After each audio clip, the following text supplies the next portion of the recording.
Hello, friends. Welcome back to another touch-up episode of Get Ready with America. Today, we're talking about the results in the Pennsylvania primary that took place this past Tuesday. I'll link the full-length video in the cards if you want to learn more about the election. I'm going to go a little out of order of the original video, and I'm also going to talk about some races I didn't cover because interesting stuff happened on Tuesday. Ballot questions that would amend the state constitution to give the legislature power over state emergency declarations were approved with 53% of the vote. Emergency declarations are now limited to 21 days and can only be extended by the legislature. The legislature is also now responsible for passing laws that facilitate emergency management instead of the governor. Hope nothing major ever happens in Pennsylvania while they have a highly divisive government ever again. That could be bad for residents.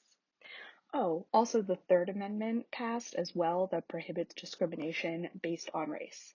Passed with 72% of the vote, which sounds about right. For the judges' races, Republican Party-backed Kevin Brobson won the nomination for the Supreme Court with a healthy 52% of the vote in a three-way race and will face Democrat Maria McLaughlin in November. Unrated and controversial candidate Patricia McCullough pulled in over twice as many votes as highly rated candidate Paula Patrick because Pennsylvania. Tamika Lane won the Democratic nomination for Superior Court and will face Republican Megan Sullivan in November.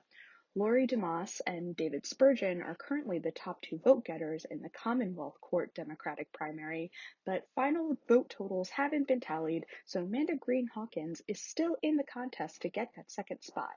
On the Republican side, where both candidates would both go on to the general regardless, unrecommended candidate Stacey Wallace received more votes than current sitting judge Andrew Compton. Pennsylvania. And now for a few local, highly contested Democratic primaries.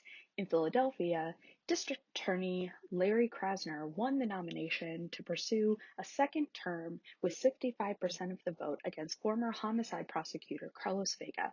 This was a wild one I kind of wish I covered, but I'll talk about it now.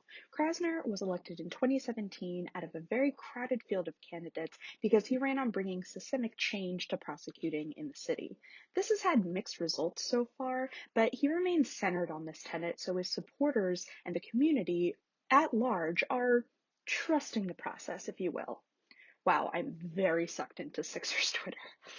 Vega is a former prosecutor because he was actually let go during Krasner's transition into office in 2018. So he got an endorsement from the city's police union, who are Krasner's biggest opponents, and mounted an unsuccessful challenge. Krasner faces Republican Chuck Peruto, a defense attorney, in November. In both Harrisburg and Pittsburgh, the incumbent mayors were defeated in their primaries. In Pittsburgh, State Rep Ed Gainey defeated a two-term mayor, Bill Peduto. He's favored to win in November as Democrats have the advantage in the city, and he would become the first black mayor of Pittsburgh.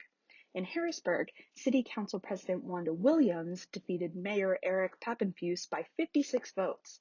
56 votes!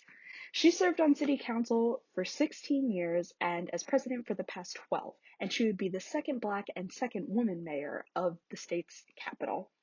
She'll face Timothy Rowbottom in November and is also favored to win since it's a Democratic leading city. I'd like to note that both these primaries were four-way races, so that's some great campaign work by Gainey and Williams. I'll see you again early next week with a video on the special election to replace Deb Haaland in New Mexico. Please like, subscribe, and check out my Patreon link in the description box if you'd like to support this work.